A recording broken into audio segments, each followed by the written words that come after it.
नमस्कार दोस्तों, स्वागत है आपका हमारे यूट्यूब चैनल में। आइए आज हम पढ़ते हैं माधवराव सप्रे की कहानी एक टोकरी भर मिट्टी। किसी श्रीमान जमींदार के महल के पास एक गरीब अनाथ विधवा की झोपड़ी थी। जमींदार साहब को अपने महल का अहाता उस झोपड़ी तक बढ़ाने की इच्छा हुई।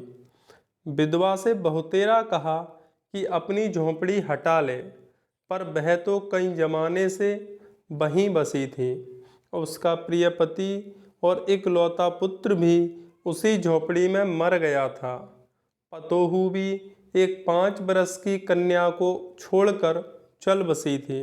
अब यही उसकी पोती उस वृद्धकाल में एकमात्र आधार थी। जब उसे अपनी पूर्व स्थिति की याद आ जाती तो मारे दुख के फूट फूट कर रोने लगती थी। और जब से उसने अपने श्रीमान पड़ोसी की इच्छा का हाल सुना, तब से वह मृत प्राय हो गई थी। उस झोपड़ी में उसका मन लग गया था कि बिना मरे वहाँ से वह निकलना नहीं चाहती थी। श्रीमान के सब प्रयत्न निष्फल हुए। तब वे अपनी जमींदारी चाल चलने लगे।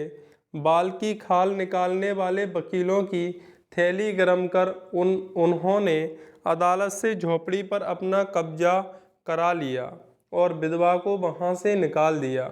बेचारी अनाथ तो थी ही, पास पड़ोस में कहीं जाकर रहने लगी। एक दिन श्रीमान उस झोपड़ी के आसपास टहल रहे थे और लोगों को काम बतला रहे थे कि वह विधवा हाथ में एक टोकरी लेकर वहां पहुंची।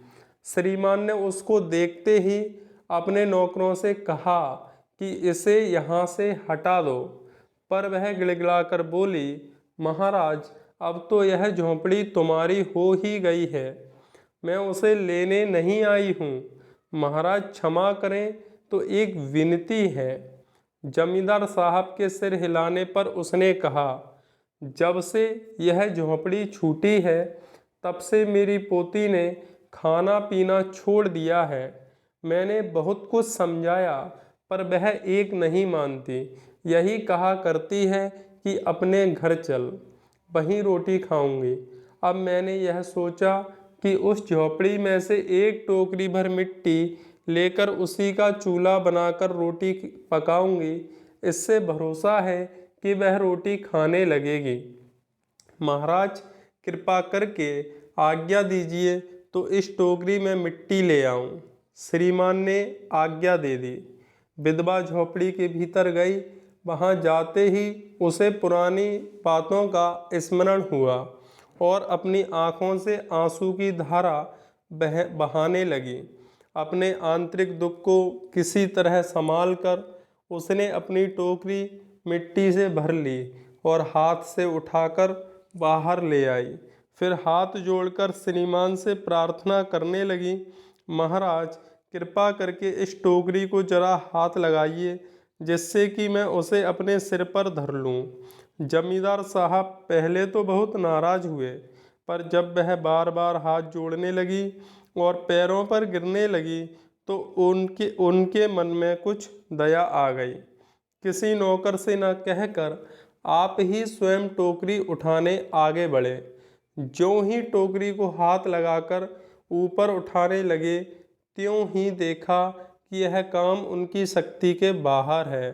फिर तो उन्होंने अपनी सब ताकत लगाकर टोकरी को उठाना चाहा, पर जिस स्थान पर टोकरी रखी थी वहाँ से वह एक हाथ भी ऊंची न हुई।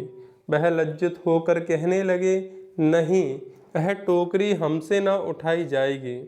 यह सुनकर विधवा ने कहा, महाराज, नाराज न हो, आपसे एक टोकरी भर मिट्टी नहीं उठाई जाती और इस झोपड़ी में तो हजारों टोकरियां मिट्टी पड़ी है।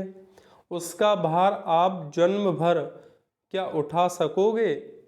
आप ही इस पर विचार कीजिए। जमींदार साहब धनमत से गर्वित हो अपना कर्तव्य भूल गए थे, पर विधवा के उपर्युक्त वचन सुनते ही उनकी आंखें खुल गईं। कृतकर्म का पश्चाताप कर उन्होंने विधवा से क्षमा मांगी और उसकी झोपड़ी वापस दे दी। साथियों धन्यवाद। अगर आपको यह कहानी अच्छी लगी हो तो प्लीज़ हमारे चैनल को लाइक कीजिए, सब्सक्राइब कीजिए एंड शेयर कीजिए तथा बेल आइकन का बटन ज़रूर दबाइए ताकि हमारी आने वाली अपडेट आपको मिल सके। धन्यवाद।